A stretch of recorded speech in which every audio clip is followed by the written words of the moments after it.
From the American Academy of Neurology, I'm Dr. Daniel Correa. And I am Dr. Katy Peters, and this is the Brain and Life Podcast.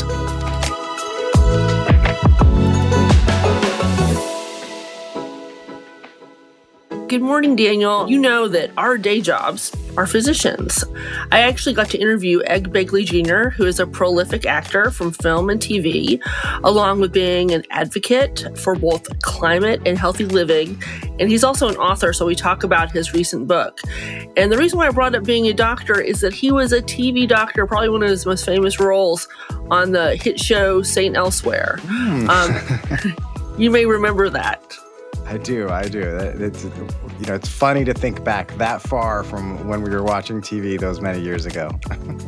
I asked him about being a TV doctor, which is a lot of fun, but they're often portrayed in medical dramas and sitcoms, and they can be entertaining and even influential.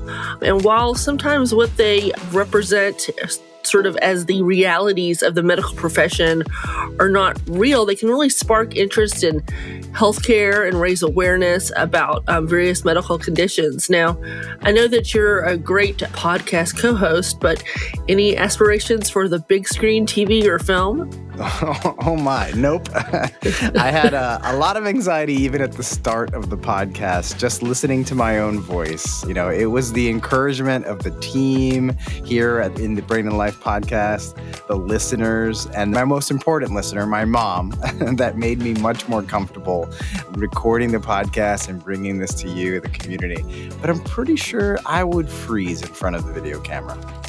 Well, I just want to say thanks, Mom, for making my co-host the best. So I appreciate it.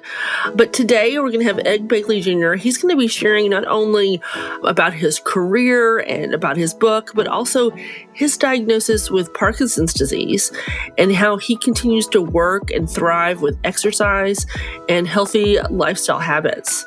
We will also hear from neurologist Dr. Jori Fleisher about the specifics of Parkinson's disease, including her studies that involve exercise, particularly the martial arts and karate for patients with Parkinson's disease.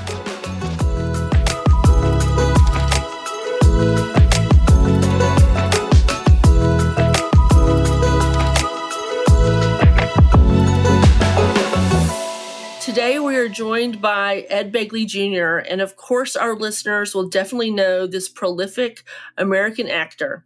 He has appeared in hundreds of films, TV shows, and stage performances. One of his most famous starring roles is Dr. Victor Ehrlich on the TV series St. Elsewhere during the 80s.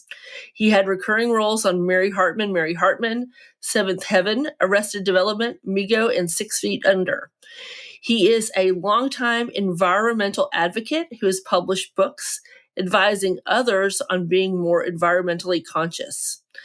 They are entitled Living Like Ed, A Guide to an Eco-Friendly Life, and Ed Begley Jr.'s Guide to Sustainable Living, Learning to Conserve Resources and Manage an Eco-Conscious Life.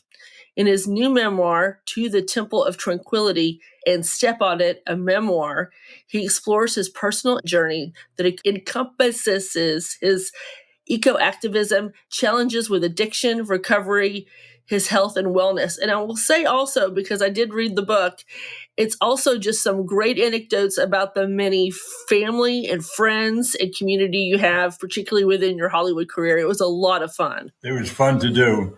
Oh, good. I'm so glad. And today he will be sharing his journey with his diagnosis with Parkinson's disease and how he's managing this condition while working, writing, acting, and advocating. You do so much, Ed. It's pretty amazing. Well, I'm lucky I'm still busy at age 74. I thought I'd be retired by now, but I'm very happy to be somewhat retired, semi-retired, whatever I am. I still am quite busy. Well, I'm glad you're busy, and welcome to the Brain and Life podcast. So one of the things I wanted to ask you about, since one of your standout roles was actually playing a doctor on St. Elsewhere, I'm a physician. That's my other gig. What does your portrayal of a doctor on TV, how does it differ from your personal views on experiences with the medical field? You know, I had the good fortune when I worked on St. Elsewhere in 1982, I was very good friends with several doctors. I got to go on fishing trips with them and spend time with them. And I saw that there were people, workers, highly skilled workers, as I knew from other fields, people who are carpenters and plumbers and things like that. They did a very specific kind of work, like let's say a heart specialist works just on hearts, or pulmonary specialist works on the lungs, etc. They had that kind of expertise, but they didn't go, oh my gosh, what am I doing? I've got to save this person with his heart. I've got to be so careful. It's just like a guy working on a carburetor. I mean, they are careful with it, but they don't need to think of it as something holy or something other than what it is. It's a part that needs to be fixed, and they fix it. And there are people that do that sort of thing very well. So I got into that rhythm of things and that way of dealing with it. The older TV shows like Ben Casey and Dr. Kildare, these shows from a billion years ago when I was a kid, doctors acted very different than any doctor I'd ever met. They'd come and knock on your, I didn't see you made your appointment Thursday. Why didn't you come in and see me? I never had that happen. A doctor knock on my door and ask why I didn't show up. But Marcus Welby, this show back then, did. So with St. Elsewhere, we tried to do things differently, where we saved people, but we also lost a lot of patients. That was a little more real. And that can definitely happen. So thank you for your portrayal of a doctor on TV. Now, on this podcast, we talk a lot about different neurologic conditions. Have you ever received feedback, I guess, from either a physician or from maybe people that watched your TV about how those conditions were depicted on St. Elsewhere or other shows that you played a doctor? A few times there were rare occasions where we'd get something not perfect, not 100% correct. There was a little bit of fudge factor, and people would report back to us on that. But that happened rarely. They had very good technical advisors who were doctors, who were quite expert in their field. So they kept us pretty honest. And, we would learn to do suturing by stitching up through a piece of chicken or something. It's kind of had the same consistency as going through certain organ to get your suturing looking professional and, like a real surgeon. And I did a little bit of study at County USC there, walking the hallways, going on rounds. And so I had some nice training, and the scripts were great. The actors were great. The directors were great. And Bruce Paltrow gave me the role of a lifetime. And I certainly thank him for that forever. Well, it was a great role. And again, you've been so prolific in so many different films. And I will tell you that in medical school, we also practiced on chicken. So to do those suturing, it's pretty much the same, Ed. It really is. So I had the great time with reading your book, and it's called To the Temple of Tranquility and Step on It. And I will say it was definitely a journey, and anywhere from, all the people that you met in Hollywood to your roommate, I guess it was Michael Richards. Yes. And then also the great story about the eels in Marlon Brando, which I think is quite wonderful. What sort of inspired you to write this memoir? Well, it all seems so unbelievable to me as I look back at it all. I thought I'm like that character Zelig in a movie Woody Allen did called Zelig, where this guy, who is this guy and why is he here at Yalta? Why is he here at these different incredible historical events? There's a guy in the background. I saw him at the last meeting. Who is he? How did he get here? Who invited him? That was me. I was either that or maybe Forrest Gump or maybe Chauncey Gardner from being there.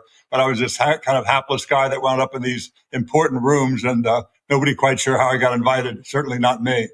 I know, especially and with the Beatles and with Yoko Ono. I mean, you got to know so many people. When I was reading your book, there's so many adventures, from whether it was a relationship with your family, particularly your father that you discussed, to like these Hollywood icons. What was the most sort of challenging thing about sort of reliving it and sharing it? It was all very good. There wasn't a lot of it that was painful for me to read or write. I just kind of remembered it and tried to do it honestly with no, not leaning on the facts to make them fit one way or another to what I thought I intended. I tried to just be painstakingly honest. I'm going to put a big plug for this book because it was so enjoyable. It was a quick read and a lot of fun. And I like that you just really, opened up and shared sort of your connections, your community. And now, because this is the Brain and Life podcast and we talk about sort of the neurologic conditions and also the brain, I'd love for you to share sort of your experiences with Parkinson's disease. What's that journey like? Well, I had it certainly since 2004. Probably before that, there were some signs, but I didn't know what it was. I was in such good health. I just kept riding my bike up to Mulholland from the valley floor every day and riding around Franklin Canyon Lake in LA and eating well. And so it could never really grab hold of my neurological system that easily. So by 2004, then all this stuff really started to get my attention. I lost half my sense of taste and smell, and I had trouble with my balance. A neurologist who's a friend of my cousin, Tim, Actually, when I walked out of this party, Tim was having his birthday party. The neurologist goes up to Tim and says, "How long has Ed had Parkinson's?" And Tim says, "Ed doesn't have Parkinson's. I think he'd tell me that." "I don't think you're right." He said, "Well, he sure looks like it, the way he's flopping his foot, and he's holding his left hand like he has a soft drink can in it, but he doesn't. He's just holding his hand kind of like this." And so all the signs were there. And I never knew I had it till I went to a speech therapist after the first meeting I had with her, because I was starting to even slur my words a bit by 2016. I thought, what's that about now? After the first meeting with her, she called up my doctor and said, "I don't see it anywhere in his chart. Why is it not mentioned that Ed has Parkinson's?" And the doctor said, "I think you solved a mystery for us that we couldn't figure out in 2004. I think you might be right." And of course, I went to two top neurologists, UCLA and Cedars, and I did have Parkinson's, of course, but I just, by nature of my good lifestyle or something, I was very strong and in good shape and exercised vigorously and daily. I kept it at bay, and it was unnoticeable to most. And that's really important because we just presented a paper on our podcast for sort of the what neurology in the news, and having a better exercise behavior is linked to having or delaying a diagnosis of Parkinson's. So that's what seemed to happen with me. Your healthy lifestyle definitely helped that. Now, you mentioned a speech therapist. I think your speech sounds great, and I've listened to other interviews. Are you still working with a speech therapist for your Parkinson's? I do, and before I do any interview like this, I go bibbidi bobbidi boo, kickity cockity doo, diddity dotty doo, and I do these little vocal exercises. I have to, otherwise I'd be on here. I'm 74 in my birth certificate, but suddenly I'm 94. "Hey, Katy, good to see you." It's wonderful. "No, I don't have any problem with Parkinson's. Nothing at all." Because I've got to warm it up. It's use it or lose it. I agree. Bippity boppity boo. I love that. Yeah. It's a great tool. And, you've touted physical exercise and regular exercise. How do you, in particular, remain active? You mentioned you have a speech therapist, but what else are you doing now to sort of combat your Parkinson's by remaining active? Here's what I do. I have vigorous exercise every day. I go to a gym in LA that opens up at 5 a.m. and closes up at 11 at night. So I can't go, "Oh, it's too early, it's too late, I can't make it before or after work." They're open long hours, so I don't have that excuse anymore. So I do that. And also I'm very active out in the garden. I have a vegetable garden. I'm always planting something or changing crops, mixing up compost, and active in that way. And I ride my bike still. I've been riding my bike my whole life, and I haven't stopped that because of my condition. But also I do, let me be very clear. The neurologists know what they're doing. The guys I see certainly do. And you good people know very well how this disease works.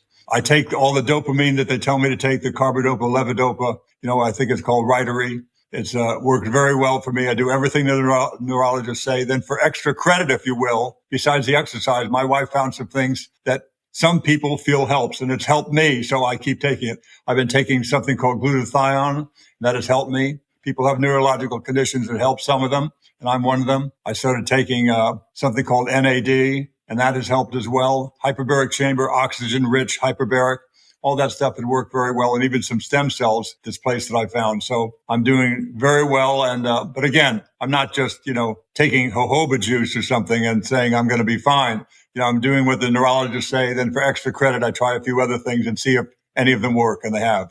Well, we like to call that integrative medicine. Yes. Because you can't get it alone. And I would say the first step of really integrative medicine is just getting educated about what's out there. It sounds like you got educated to find good physicians. You got educated to remain active. And then also I guess the other aspects of integrative medicine. And you mentioned your wife. It sounds like she's been a great partner to you in this journey. Can you elaborate? Let me be crystal clear on that one, Katy. When I heard the diagnosis in 2016, I went, okay, that's it. This is going to be, near the end for me. Because my friend Bob Hoskins, a wonderful actor from Great Britain, Bob Hoskins, oh, yeah. It was only 3 years from diagnosis to death. It was very quick for him. So I went to my neurologist and I said, "Do you think I'll have 3 years? Will I have that much time left with this?" And he said, "What are you planning on taking up skydiving or something? Are you gonna go do the show Survivor or something and risk your life? No, you're gonna live a long and happy life still.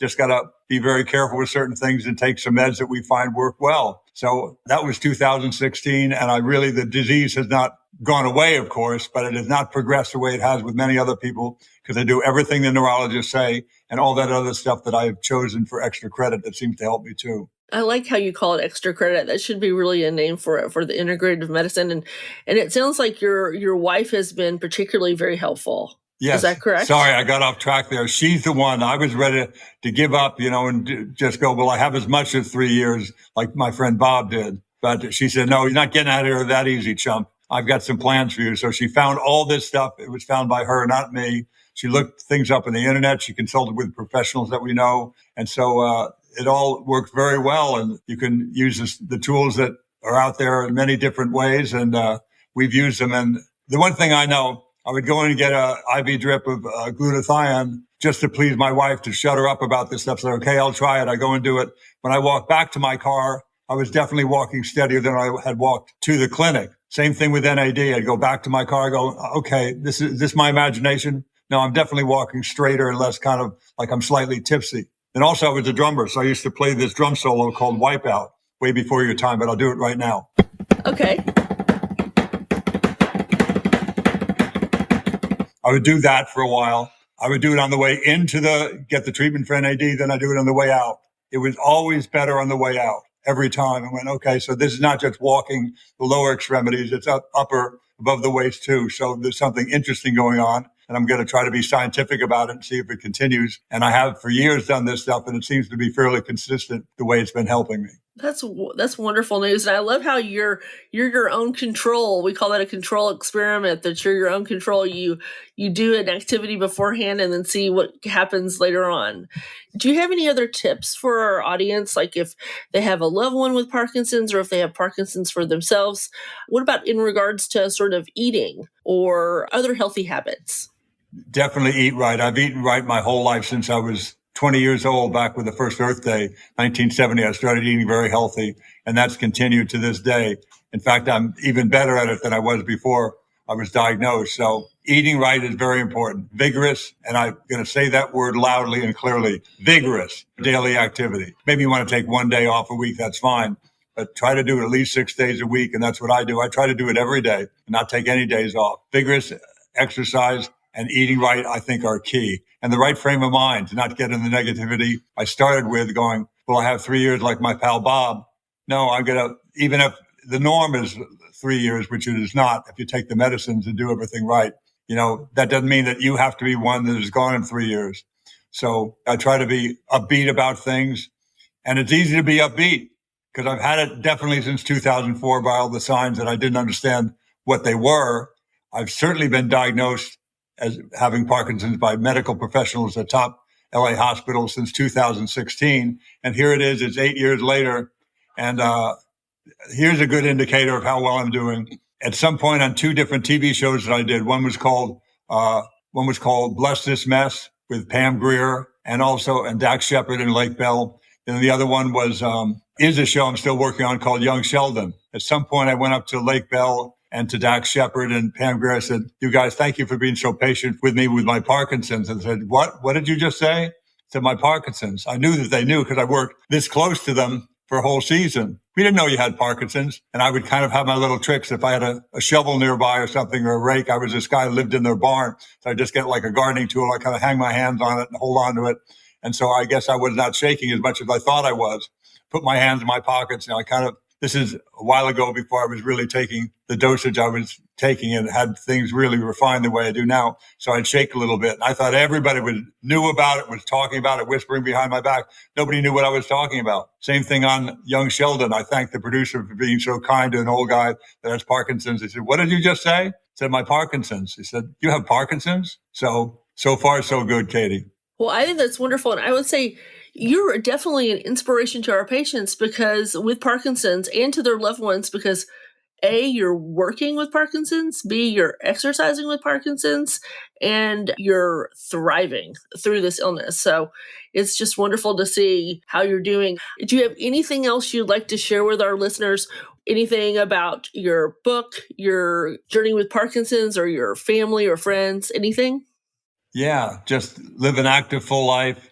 find the glass that's half full, not the one that's half empty, and concentrate on that. Try to be very positive, physically positive, and mentally positive and spiritually positive.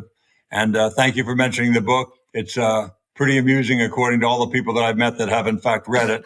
They get a few laughs out of it, which was my goal, for people to be joyous reading it and kind of be amazed as I am at some of the things and situations I found myself in. So just have yourself a wonderful family time and be very positive, but don't forget to do your exercise and keep your frame of mind positive. Great. That's wonderful. Thank you for sharing with our listeners about your experiences, not only with Parkinson's disease, but also these colorful stories from your book. Be sure to check out Ed Begley Jr.'s book. I read it. It's great. To the Temple of Tranquility and Step on It, a memoir. And as always, thank you to our listeners, and I wish everyone brain wellness. Thank you. Thank you, Katy.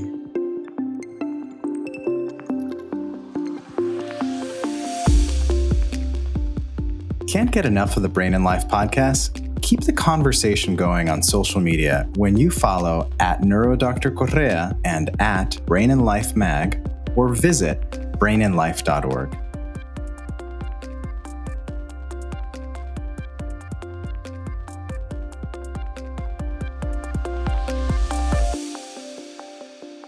Hello, Brain and Life podcast audience. It is great to hear from Ed Begley Jr. about his experience with Parkinson's disease and everything he does to manage his own symptoms. In the upcoming expert interview with Dr. Jori Fleisher, we will dive into more detail about how exercise is a significant resource for patients that are living and thriving with Parkinson's disease. And I am so honored to introduce our medical expert, Dr. Jori Fleisher. Welcome, Jori. Hi, Katy. It's such a pleasure to be with you and to be able to speak to this audience. Absolutely. So a little introduction for her. Dr. Fleischer is a fellowship-trained movement disorders neurologist with a special interest in understanding the needs of individuals and families who are living with advanced Parkinson's disease and other movement disorders. She has a special interest in designing new models of care to better serve this population. Serving as an associate professor of neurology, she sees patients with Parkinson's at Rush University Medical Center in wonderful Chicago. Dr. Fleischer is supported by the NIH and various nonprofit foundations and has several research studies underway that are focused on the interdisciplinary home visits and caregiver peer mentoring programs to improve the lives of patients and families who are living with these conditions. Also, she's studying the impact of karate on mobility and mood and cognitive outcomes in people with Parkinson's disease. Dr. Fleischer, welcome again. Thanks for the very kind introduction. First, let's start out. Just give us the 411. What is Parkinson's disease? Parkinson's is one of the most common causes of neurodegeneration, meaning it's a disease that affects certain brain cells and causes them to die off before they should. And the symptoms that tend to go with that, the most common things that we recognize are a slowness of movement. So our fancy neurologic term for that is bradykinesia, which means movements that are kind of slower than they used to be. They get smaller. So sometimes we think about people taking small steps or kind of shuffling as they walk. We often think about tremor. So a tremor in a hand or foot, really common, but not everyone with Parkinson's has a tremor. We also think about stiffness of the muscles, stiffer than they should be, which is not because of injury or anything else. And sometimes it's interesting. People will say, oh, my muscles aren't stiff, I'm weak, because the brain interprets that stiffness of the muscles actually as weakness. So often people can go to many different specialists before they wind up with a diagnosis. And one of the other kind of hallmark features is trouble with walking or trouble with balance. And so Dr. Parkinson actually described 3 people who he saw in his London office way back in 1817. 3 people who had the slowness, the stiffness, the tremor, and sort of this stooped posture at their shoulders. And just based on those 3 folks he'd actually examined and walking the streets of London and seeing 3 other people he never actually met, but who shared similar symptoms, he described this condition, which he described as the shaking palsy, over 200 years ago. And in the 200 years since then, we've learned a few things, including all of the many other non-movement symptoms that can go with Parkinson's. And what are some of those non-movement symptoms? So mood symptoms can be really common. So depression, anxiety, and apathy, kind of a loss of motivation. And I hear from a lot of people, they're like, well, yeah, sure, depression. I mean, you'd be sad too if someone told you that you had Parkinson's. And everyone is allowed to have what we call adjustment disorder, right? But that's different than what we say when we mean someone could have depression as part of these conditions, because it's actually a change in the brain chemistry. So the mood stuff I think is really important, but also constipation is a really common problem and often precedes any movement symptoms by years or decades sometimes. A change in sense of smell, and also a lot of sleep symptoms. So, an interesting phenomenon called REM sleep behavior disorder, where people are having really vivid dreams, number one, but then also the switch in the brain that should kind of flip when you're dreaming and you're thinking about playing basketball, for example. If Dr. Peters or I, Katy, if you were dreaming about playing basketball, and I, walked past your room, I wouldn't really see you doing anything. But if someone with Parkinson's is dreaming about something really active, they're actually acting it out. They're kicking, they're thrashing, they're shouting, they're moving. And that can happen years or decades before the other symptoms. So there's a lot that we've recognized can happen at any point in the disease. And that kind of gives us a clue about Parkinson's. Those are all just very interesting, and especially the sleep abnormalities. And I guess it would be the caregiver or the loved one that sleeps with the patient is probably going to recognize that first. Is that correct? It is. And I'm still so surprised because I will ask people frequently in the clinic, I'll say, do you ever do this? And the person typically who has the sleep disorder isn't aware of it. They're sleeping through it. And I'll turn to their loved one, if there's a significant other with them, and I'm like, does this happen? And they'll say, oh, I don't know. We sleep in separate rooms. The very important question is, why are you sleeping in separate rooms? Oh, well, starting 20 years ago, he started punching me in my sleep. Aha. So it's not neurologists being nosy. It actually is really important to help understand, what's going on, what the diagnosis is, and how else we can help, because that's a very treatable symptom. I like the nosy neurologist. I think that's the best. I'm going to start using that term because so often when I see my patients, it isn't the first question you ask. It's really probing sort of the second, third, and fourth question to sort of unpeel that onion. So I'm so glad that you're doing that for your patients. And for your patients with Parkinson's, are there particular types of people that are going to develop it or certain risk factors that people should know about? The number one risk factor that we know about is age. And so as people get older, the risk of Parkinson's increases. And there are some forms of Parkinson's where we have an increasing recognition that for some people, there is a genetic cause. So there are a handful of genes where if you have that gene, you are at very high risk to develop Parkinson's. What has been discovered, especially in the last decade, is that there are many, many, many genes that may increase your risk slightly. So it's not a guarantee that you will get Parkinson's, and you could have someone in the family with Parkinson's and have one of these genetic mutations, and it is not a guarantee that you will develop it. But the more we understand about these different genetic risk factors and some environmental risk factors, it's getting us closer to understanding, what's at the cause and how do we treat this.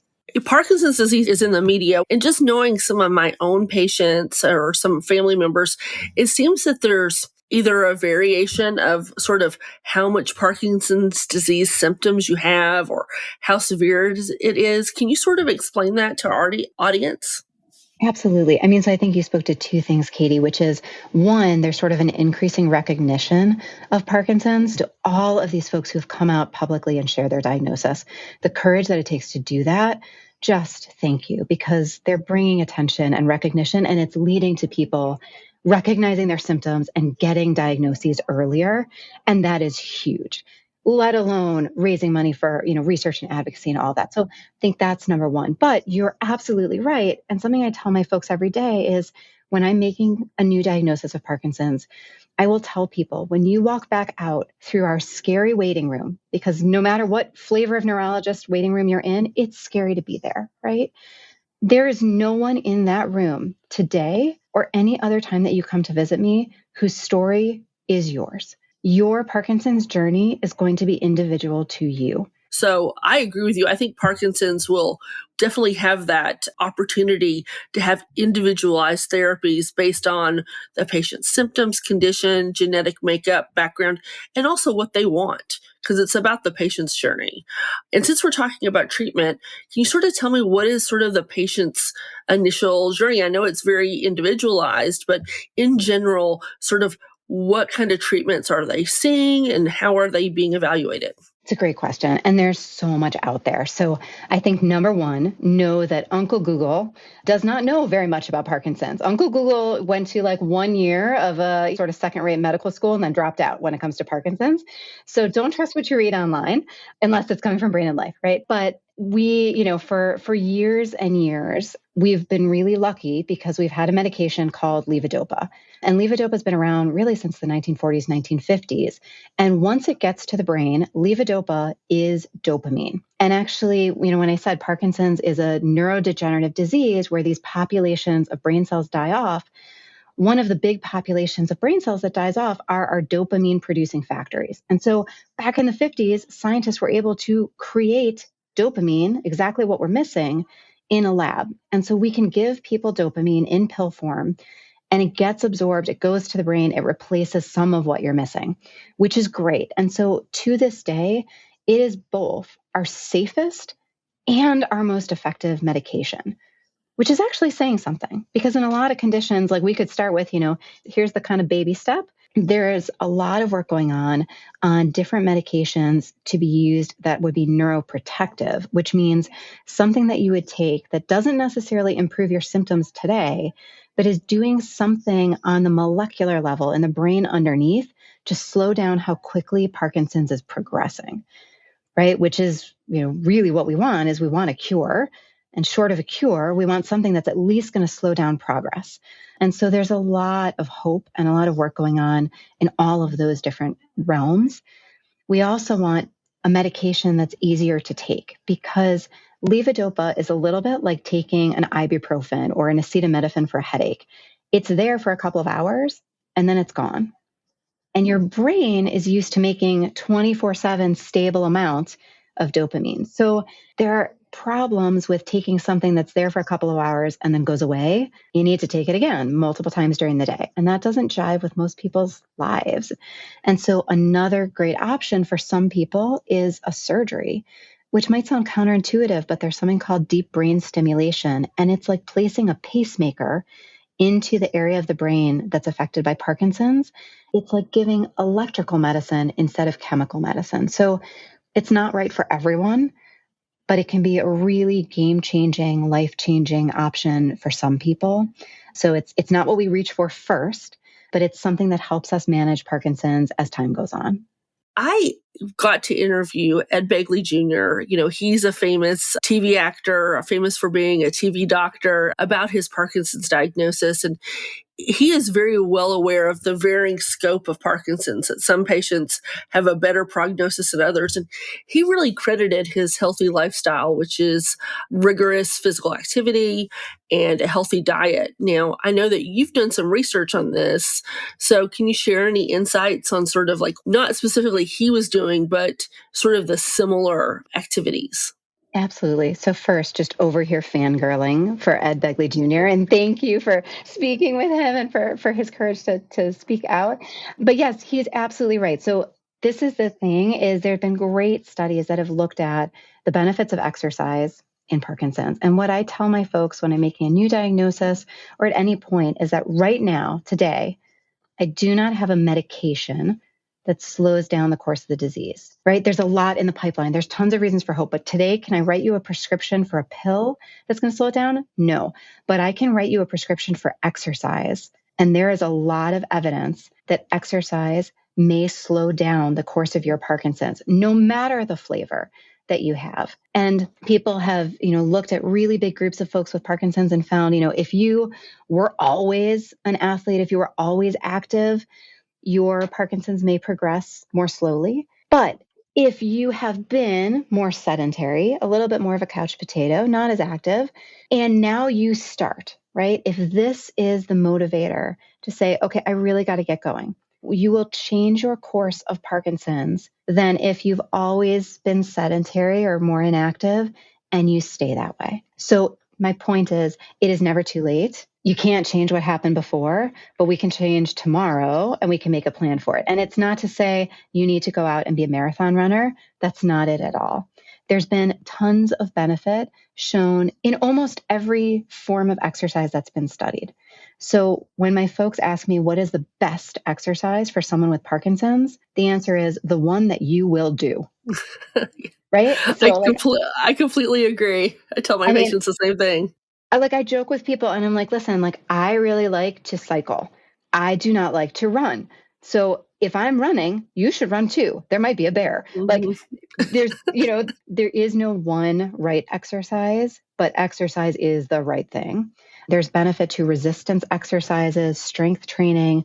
There's benefit that's been shown with yoga. There's a ton great work that's been done in dance and lots of different forms of dance. So that is a great option. Swimming is really great for people with Parkinson's. Really, we want things that engage the whole body and that make you make big movements. Parkinson's wants to make you small. It wants to stoop you over. It wants to make your movements small. And we want to fight back against that by really stretching out big, taking these large amplitude movements. So you mentioned, we did a study a couple of years ago. We did 2 studies actually looking at karate for Parkinson's. And it might sound like a crazy idea. When this was brought to me, and it was brought to me by one of my patients, I thought I don't know if that's going to work. Wouldn't people fall? Wouldn't that be dangerous? And it turned out folks loved it. And we did see good benefit. But is karate that is the so answer? Awesome. Right? And the cool thing was people were like, I'm worried about falling. And the best part was that Sensei, as the teacher, said, well, yeah, we're going to teach you how to fall and we're going to teach you how to get up. Well, I think this is just a great message for all of our patients, all of our Brain and Life listeners. I'm going to get out there and do those big movements. It's just like Jori said, so we can keep our joints going. Now, it's wonderful to learn about everything that Ed has done with his exercise. He does mention several other complementary alternative therapies that he mentioned in his interview. And I just want to make sure they have a little more information from our expert about sort of these therapies. So, Dr. Fleisher, can you comment sort of on these complementary integrative therapies that he mentioned? So Ed mentioned 3 different alternative therapies: hyperbaric oxygen therapy, glutathione, and NAD. And these are really commonly discussed online. I get asked about these in clinic all the time. So I'm really glad that he brought them up. Let's take them kind of one at a time. First, let's talk about hyperbaric oxygen therapy. So unfortunately, right now, there is not a lot of rigorous scientific research to support its safety and efficacy in people with Parkinson's disease. So not really on the table. Next up, glutathione and NAD. So it's easy to see why people are drawn to these therapies. Biologically, these are molecules that are connected to pathways that malfunction in Parkinson's disease. And so it makes sense. It seems logical that supplementing these missing chemicals should help, right? Well, in animal models and in studies where people know that they're getting the treatment, we do often see benefits. But when we study these treatments in a rigorous scientific way, such as through randomized placebo-controlled studies, we unfortunately find no or very minimal difference. Katy, in the case of glutathione, it's been studied in various forms as a pill, as an IV medication, even as an intranasal spray, but still without real noticeable benefit. And with NAD, the challenge may be finding the right dose that leads to a clinical benefit, right? We don't want to see just, well, here's this blood level that changed, or we see a little bit of a change on an MRI. But if that doesn't translate into the person feeling or functioning better, that's what we want to see. So currently, neither glutathione, NAD, or hyperbaric oxygen are accepted or recommended treatments for Parkinson's disease in any of the major guidelines. So what should you do? Keep the lines of communication open with your neurologist. Talk about the best therapies for you and your condition. And remember, lots of research is underway for these and many other therapies. And for more in-depth information, we've included some references in the podcast description. So stay tuned for more updates. Know that lots of research is going on, and remember that knowledge is power. I totally agree with you. Knowledge is power. And talk with your neurology provider. They're there to help you through this journey and to be a guidepost and to give you more information. You mentioned sort of the things that patients can do. This is an illness not just of the patient, but also of their loved ones. And you do research in that area too, and sort of how do you engage caregivers and care partners for patients with Parkinson's disease. Can you just share some tips for our caregivers? You have to take care of yourself. And this is said everywhere, and this silly cliche about, put your oxygen mask on yourself before you put it on others. I have people that roll their eyes, but it's so true. This is not a brief kind of change, right? This is something that affects the person with Parkinson's, but also their entire family, their whole sphere. And it's going to be there, for the rest of their lives. And hopefully that is a long, long, long time, which also means that's a long, long, long time that someone, if you're the significant other, if you're a partner, that includes navigating changes in that role.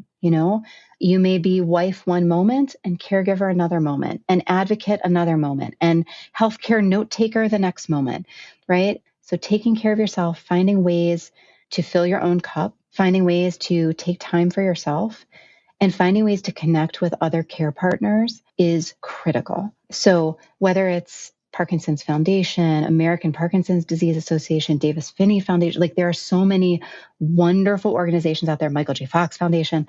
There are so many organizations. And so you can connect with someone who is in a similar situation to you, where you don't have to explain yourself. You don't have to apologize. You don't have to ask forgiveness if your call gets interrupted or you have to step away from the Zoom support group. They will get it because they're in a similar situation. And just finding that community that feels right, that gets you, can be so validating and give people the strength that they need.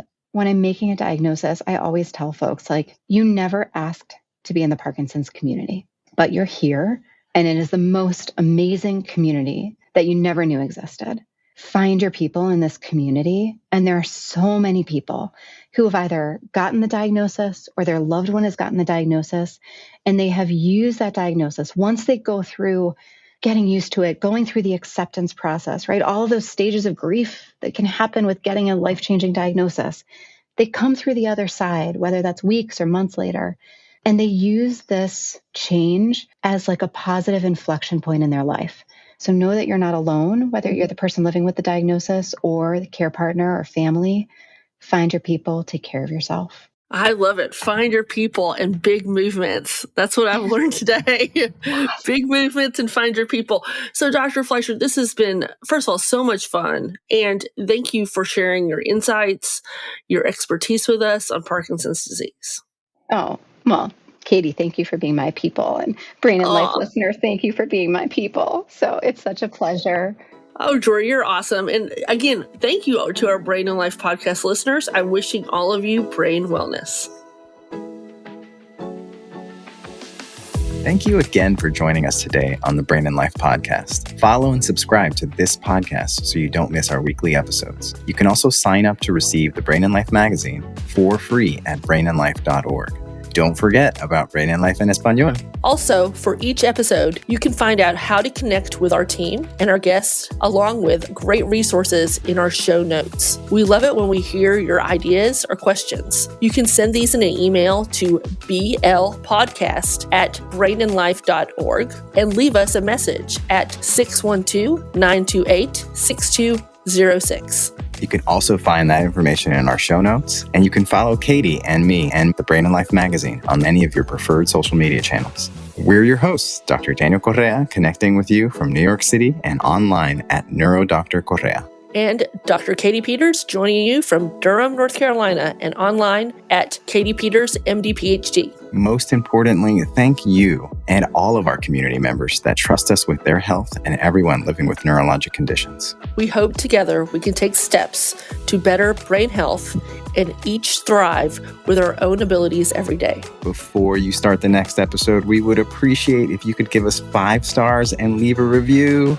This helps others find the Brain and Life podcast. See you next week.